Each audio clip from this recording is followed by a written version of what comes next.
Before we begin, I want to remind people that this webinar is being recorded, but there is a function to protect your privacy, so we don't see participants' faces or names.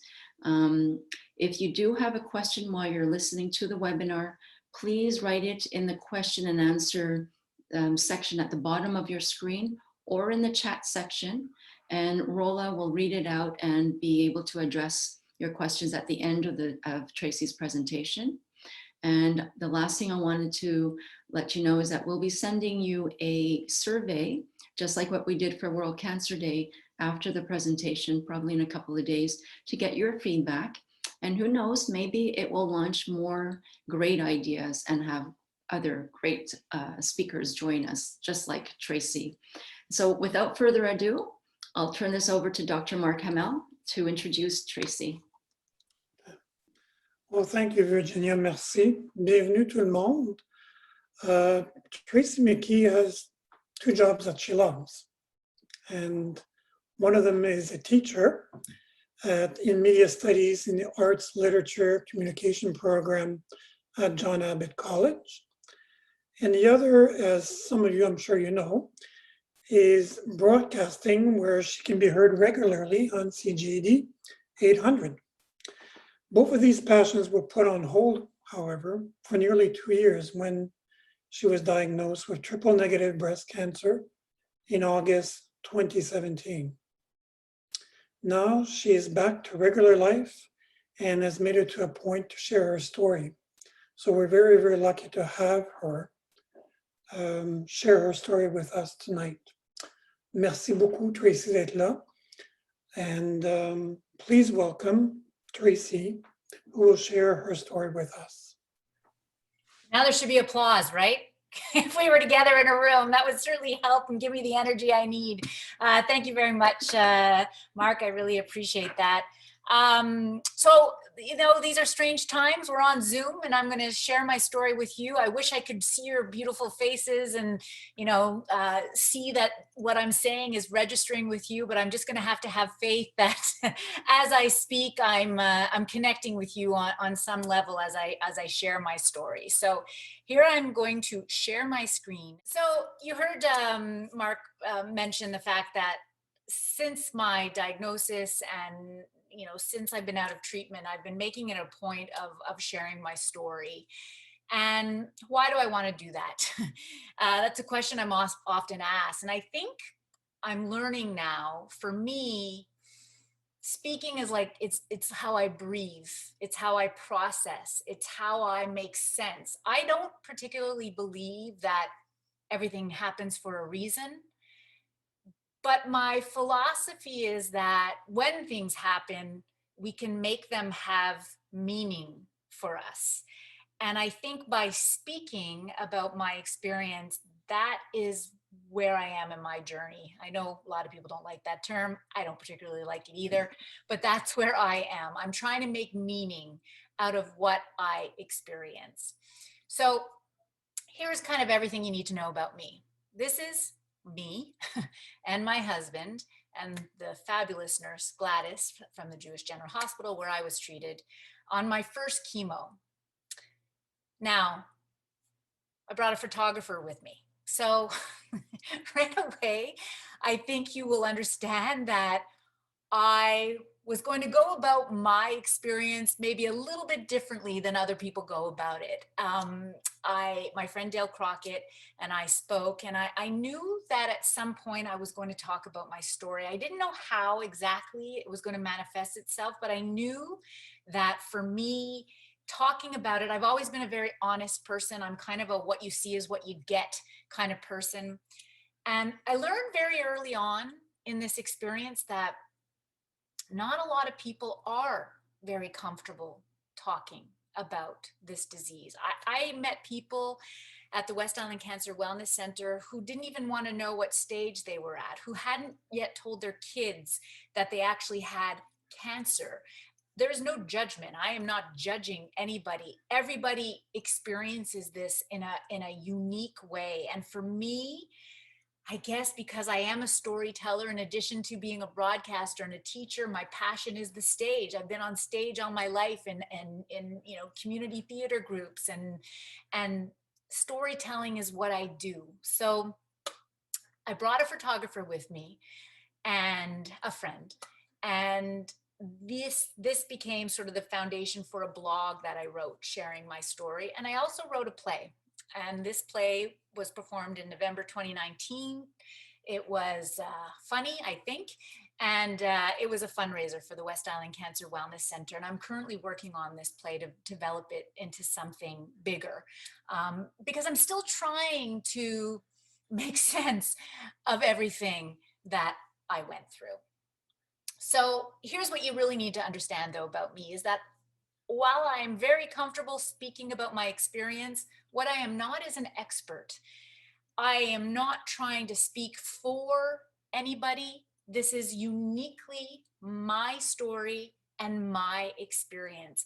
If there is one singular thing that I learned, and this was through talking to so many people, is that everybody experiences this in their own way. You can have two people with the same diagnosis, the same treatment protocol, and yet their experience of this disease is going to be completely unique to them. So please understand that I understand that those of you who are here who have your own stories to tell, have your own stories to tell. And this is just mine. And this is how I dealt with it. And I'm telling it tonight in the hope that maybe there's something in my experience that will connect with your experience, and where I can help you, maybe, whether you're a patient, a caregiver, post-treatment, maybe it can help you make meaning out of your experience. So this is what I call the before. Who was I before I was diagnosed? Well, I'll put right at the top there that I'm a mother of two beautiful boys. I am a wife, married 24 years now. I'm a professor at John Abbott College. I'm a freelance broadcaster. I was a board member, Geordie Theatre, Dorset Elementary School, and I was a member of Lakeshore Players. My life was busy, to say the very least. And I was just kind of plugging along. And then, kind of strangely, I was feeling a bit more anxious than normal, a bit more tired than normal. I was having a bit of difficulty at work, and it's not like me to lose sleep over things, but I was losing sleep over things. So I went to see my GP, fabulous doctor, and literally just as I was leaving her office, my hand was on the doorknob. This was unrelated to anything. She promises me that she had no suspicion of anything whatsoever, but she said, "Have you ever had a mammogram?" My maternal grandmother had breast cancer, but she had it early and she lived till she was 83. And I was 47 at the time, and I said no. And she said, "Well, I'm going to send you for a requisition." What's even crazier is that I actually made the appointment, because I have lists of requisitions in my home, things that have gone unfilled, not followed up on, but for whatever reason, this one, I made the phone call the very next day. So a mammogram, something suspicious, an ultrasound, still suspicious, a biopsy. And then on August 1st, 2017, I was asked to go to the hospital to meet with a doctor, an oncologist, and I was to bring someone with me. So I knew something was up. I even can remember so vividly, I was in the car with my neighbor and friend who is a nurse there, and I said, "They're going to tell me something tomorrow, aren't they?" And she said, "Yeah, but there's so many different, stories that it could be, so many different possibilities. I wouldn't worry." And I wasn't worried. I wasn't worried through the mammogram. I wasn't worried through the ultrasound. I wasn't worried through the biopsy. And then I sat in that office and I was told that not only did I have cancer, I had a rare and aggressive form of cancer called triple negative breast cancer. And I was stage 2 at the time. So, and my tumor was so deep that I would have never felt it myself. My doctor, a trained surgeon, couldn't even feel it clinically.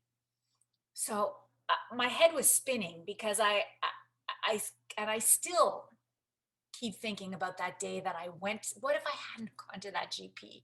What if I hadn't have filled out that requisition for that mammogram? But you know what? The reality is that I did.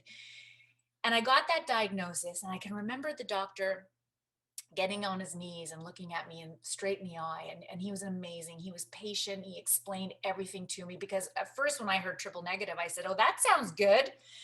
And he explained to me that in fact, the opposite was true, that this was a very difficult cancer, and one that, and I quote, he said, we're going to have to throw the book at, meaning the treatment was going to be tough.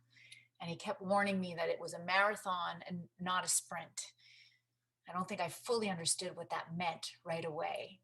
And then he told me, you need to speak to your employer, and you'll be off work for at least the next year, and most likely year and a half. And I'm kind of a type A personality. I'm sort of, the idea of not working, I was like, oh, surely I could work part-time. I mean, I laugh now when I think about that conversation, because I really truly did not understand anything about what was about to happen for me. So I remember leaving that hospital with my husband, and kind of just, it's like this loop in your head. I have cancer. I have cancer. It's really a process, isn't it? It's really trying to sort of accept and understand and deal with this, something that from one day to the next, you're launched into this whole other world. But of course, the first thing in it, after kind of processing it yourself, is how do you tell people that you love? How do I tell these guys, my kids, Simon and Oliver, who at the time were 11 and 14 when I was diagnosed. And obviously I wasn't ready to tell them right away. It took me a few weeks. And I learned something really valuable from a friend of ours whose daughter at 6 years old was diagnosed with this horrible disease. And I remember asking my friend, the mother, how do you deal with that? How do you handle that? How do you talk to your kid about that? And she said, I never lie. I am honest, so that when things are good, she believes me. And when things are bad, she knows I'm also telling the truth about that experience. So I remember thinking about that and sitting with my boys and my husband and I, and we had actually, the day I was diagnosed, we had visitors that had just arrived from France. So in addition to being diagnosed with this and my life kind of twirling out of control, I had friends staying with us. So they were upstairs, and my husband and I and the boys were in the basement. And I told them the story of my, what I was about to go through. And I promised them right then and there that I would never lie, that I would tell them the truth so that they could trust me. And I waited probably a few weeks before I told them. And I realized something, that they, particularly my little one, he already knew. He knew, and in his head, it was almost 10 times worse than the reality, because he could hear the whispers. He could hear all the phone calls. He could see people dropping off flowers to my house and food, the food train, in this community, people just rallied around me and were dropping food off the minute that they heard about the diagnosis. So in retrospect, I would have gotten to my kids even earlier than I did. But it's all a learning process, and you figure it out as you go along. Because my son, my little one, when I finally told them my diagnosis, he broke into tears. He kind of said, oh, is that it? Because for him, he had built it up in his head that, I was already dead. So when I told him that I was being treated by the best doctors, and that, it's going to look strange because the medicine's going to make me sick for a little while and I'm going to lose my hair, but that's, this is all sort of good and positive. And I asked my now 17-year-old, soon to be 18-year-old this morning, I said, I'm going to talk about this tonight.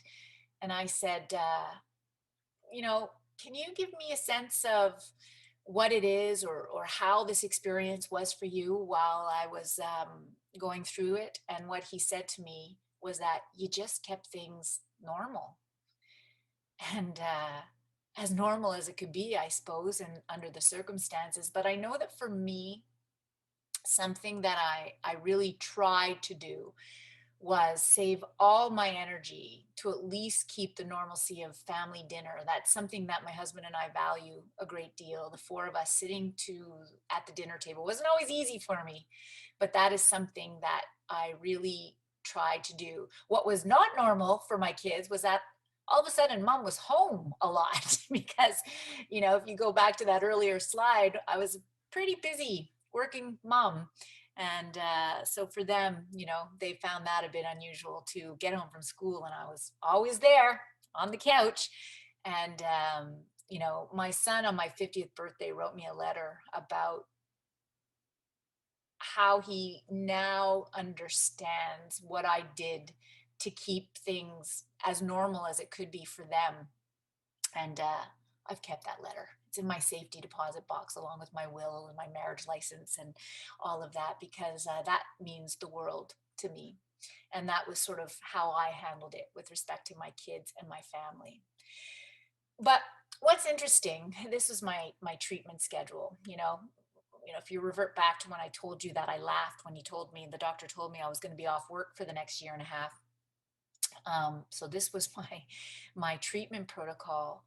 But while you're looking at this, I just want to say that I think one of the most difficult things for me about this is that initially when you're diagnosed, you look the same, right?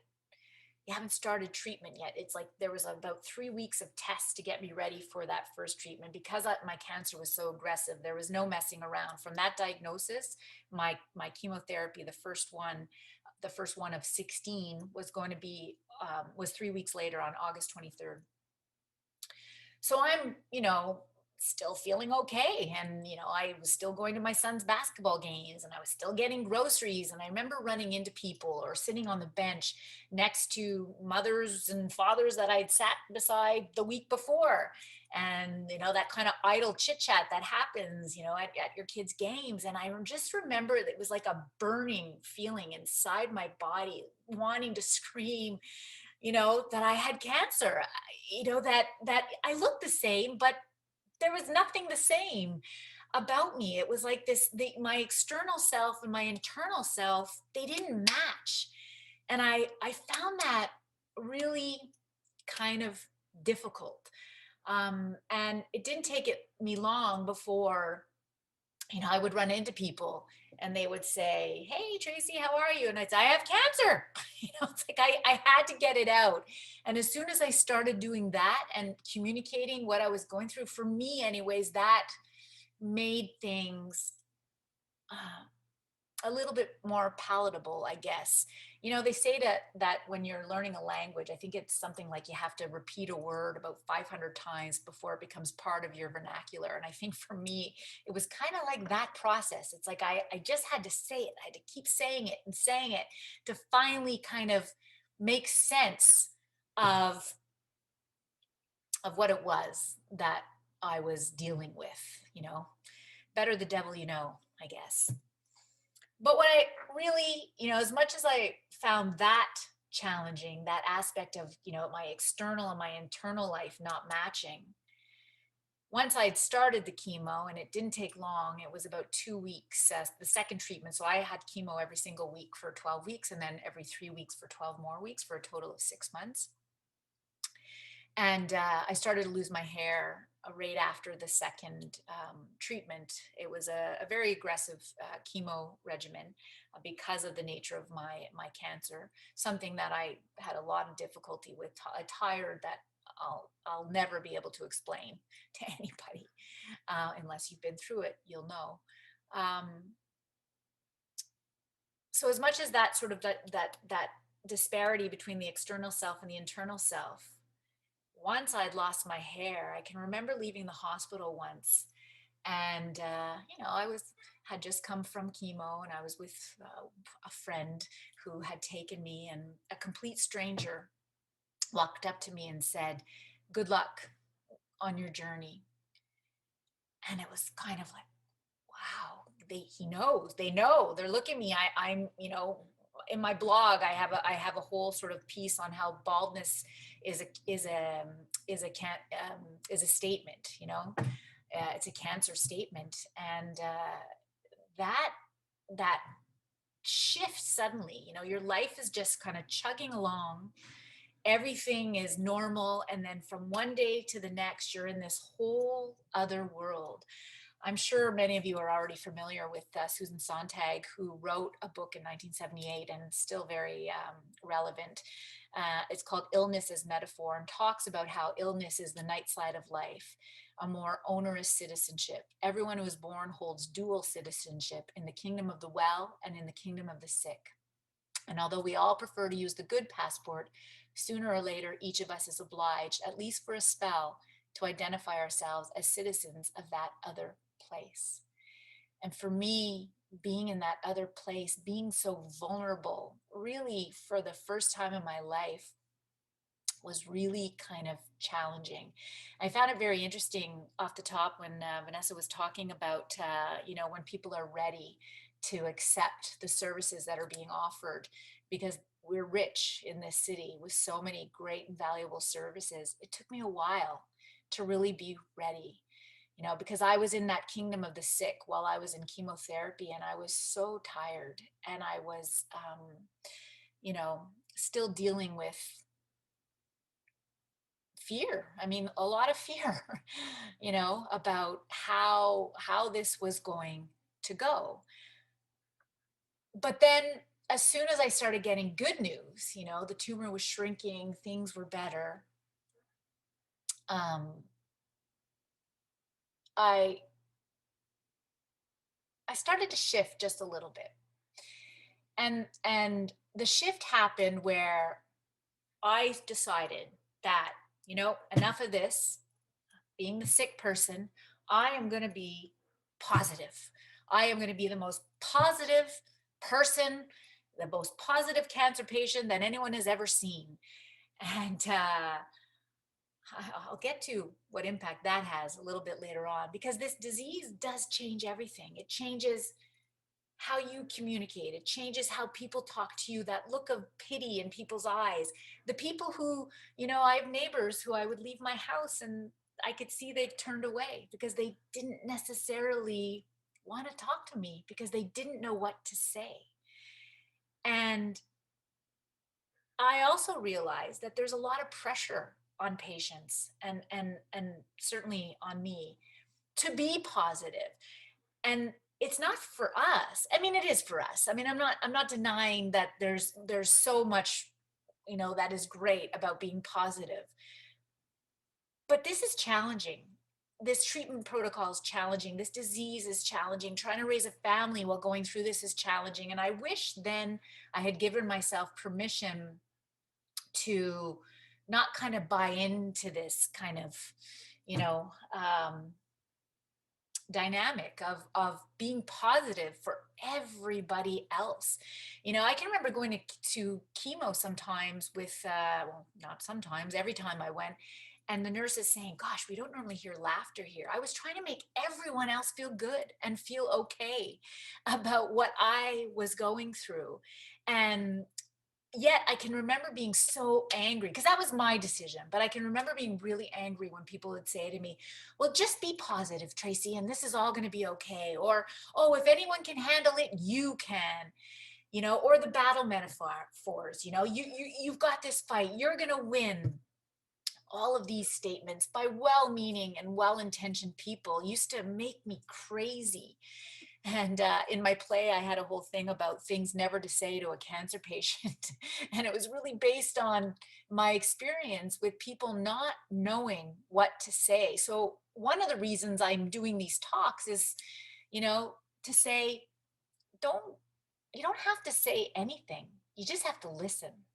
You know, you just have to be there for patients. And, you know, not, I can remember people saying to me, oh, you're going to be fine. I have a friend who ran a marathon while they were in treatment, or, you're going to be fine. I have a friend who worked every single day, never stopped working.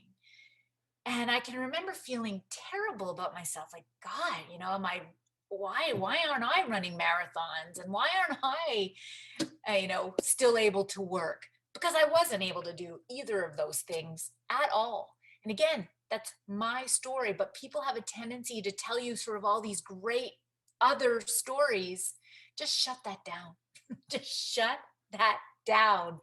Don't let people do that to you, and accept that there's part of this process. There's part of this time that's really just crappy. And if you don't want to answer the phone, or if you don't want to talk to somebody, or if you don't have the energy to do something, then don't do it.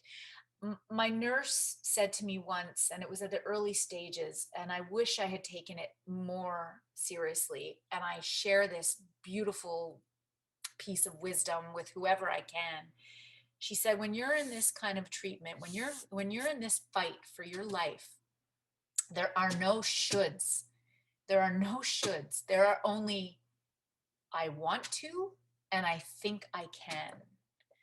And once you think about that, once you eliminate all the shoulds from your life, it opens you up to really experiencing what you can experience, and being okay with those decisions. So I just put this image here because I'm talking to you about how positive. There I am on the left with, at a chemo treatment. There I am right after surgery. And I was always smiling. I could show you a million other photos, and I'm smiling in all of them. And, that may seem strange, but I think now in retrospect, that was also how I was coping with it. It's, I've got this, I'm going to handle this. And, you're sort of in survival mode. You're you've got so many doctor's appointments, so many, I'm looking at the time here, so much going on in your life that it was the way I think I coped. Here's an image of me in chemo. This used to kill me too, with the kind of treatment I was getting. Here you've got nurses giving, wearing hazmat suits and masks. This is pre-COVID, and that, they're putting that stuff in your body. That was hard to get in my head. Here's another treatment with a picture of me. I'm just showing that, stages of this disease, and the kind of, photojournalism that was happening as I was going through it. My photographer was there with me all the way along. But it took me about 6 months. So after the chemotherapy ended, I had signed up to the West Island Cancer Wellness Center prior to, as soon as I was diagnosed, but it took me about 6 months to be ready, to be open to this idea of accepting help, admitting that I needed some wellness in my life, that I needed some help, that my coping wasn't as good as I had hoped that it would be. And when I finally decided to start taking advantage of all that the West Island Cancer Wellness Center had to offer, and what the Cedars CanSupport has to offer, and Hope and Cope has to offer, as I said, we're very rich in the city. That's when things really started to turn around for me. And then I started to have perspective about my experience. And, I don't want to say it wasn't all bad. I've listened to far too many TED Talks about how, cancer, thank God I got cancer because now I appreciate life. And thank God it was the gift I never knew I wanted. And I never had any of those feelings. It's not a gift, but it does give you perspective. And what's funny is that when I first got my diagnosis, I was telling you that I was feeling anxious and tired. Well, there's something about cancer treatment, at least for me in my experience. If any of you are parents out there, when you've given birth to a baby and you've got that newborn in your arms. And I remember thinking with my firstborn and my second, if they're listening, of course, the same experience, holding them and thinking, There's nowhere else in the world that I need to be right now. This is the only place, the only thing that matters. And that's kind of how I felt when I was in treatment. It was all that mattered. I needed to get well. There's my husband and my kids on a hike that we did. I was still in treatment there and trying to, get exercise when I could. This was long after chemo though. And I really discovered that I'm rich with friendship. And more than anything, I discovered how loved I am. And that may sound arrogant, but truly this experience made me realize how much I am loved by my childhood friends, by my sisters. My brothers are going to say, how come you don't have a picture of us? They live in Toronto. I didn't, my photographer didn't snap them, but I have two brothers and my two sisters there. My parents are gone, but I'm so rich with friendship. And that's something I still really hold on to, that is something I learned in this experience, that I'm loved, and I'm okay saying that. I really, I learned that in a big way. But here was the biggest surprise for me. So you can see now it's sort of a roller coaster, right? It was tough chemo. I discovered the wellness center during radiation. After surgery, things are going well. And then I finished my radiation. This is me on the last day at the Jewish General Hospital. You don't clang a gong, you don't bang a gong, you get a rose. And I remember walking out of that hospital. Now, I still had 6 months of immunotherapy to do, but effectively my treatment protocol was over. And I remember leaving there, and once I left the hospital, because the thing with triple negative is that once you're done your treatment, it's kind of like, okay, now you're out there in the world and let's hope, this worked, because triple negative has a really high rate of reoccurrence, one of the highest, if not the highest rate of reoccurrence for any cancer. And there isn't any follow-up treatment. It's like they throw the book at you with everything and then you wait and see. And when I finally finished the whole treatment, and I thought, okay, I'm done. It's been 1.5 years at this point. I'm ready to go back to work. That's really when I fell apart. Almost like a PTSD. I was depressed. I'm not gonna lie.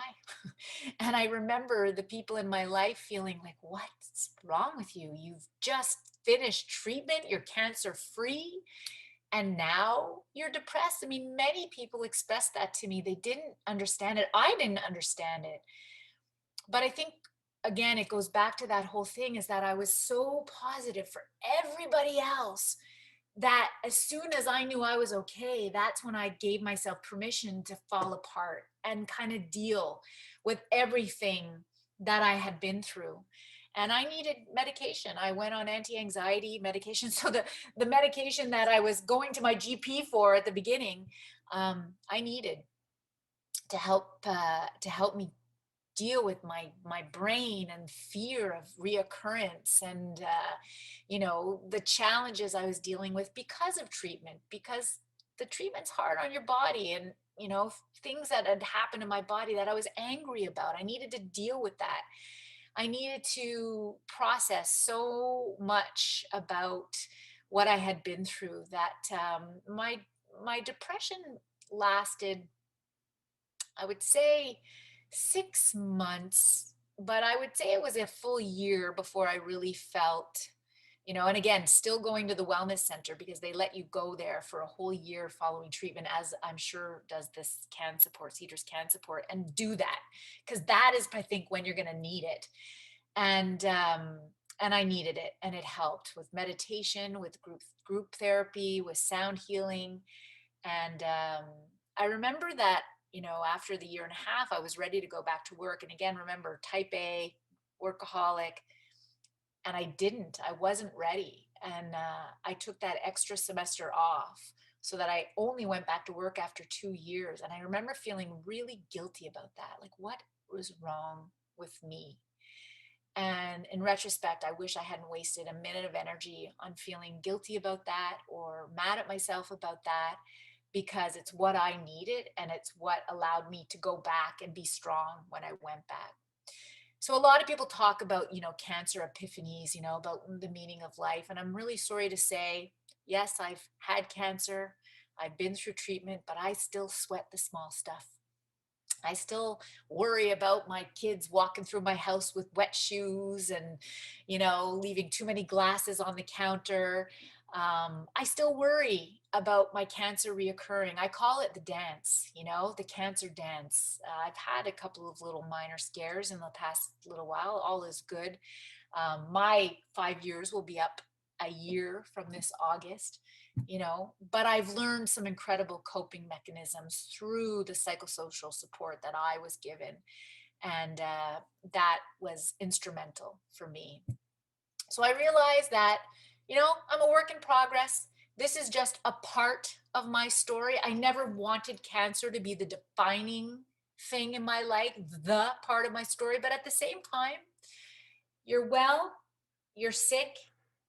It's not like you're well again, at least not in the way I've experienced it. I'm still trying to figure out what that next piece is, because I still sometimes want to scream, you know, when people ask me a question, or I was at a workout the other night and somebody was saying, oh, you know, obviously recognizing that I was, you know, struggling a bit with the workout, and I felt like screaming, I've had cancer, you know, I've had a difficult treatment on these joints.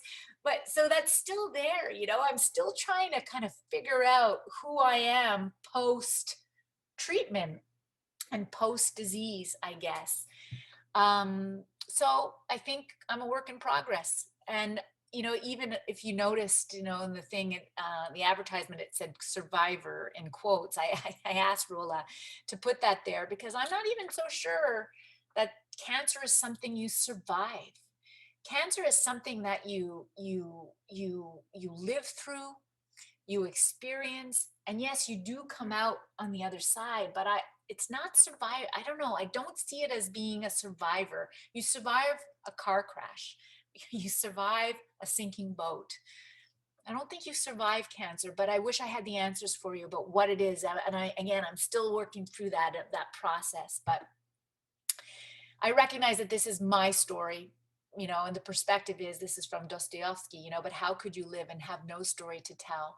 And this is just but one part of my story. So what's next for me? Well, there I am in image. I just wanted to leave you on sort of where I am now. If you look at some of those early photos about how weak I looked and sick I looked, well, this was a hike I did just last week, the picture on the bottom with two of my dearest and best friends. And this is me in this exercise class right now. So I'm writing my new story. I'm exercising. I'm back at work. I'm back on the air. I'm a mother to my boys. I'm a wife. I'm all those things I was before, but I'm something else too. And that is what you'll have to have me back in a year from now to tell you exactly what that is. But that is where I am right now. I'm still trying to figure out that something else post-disease.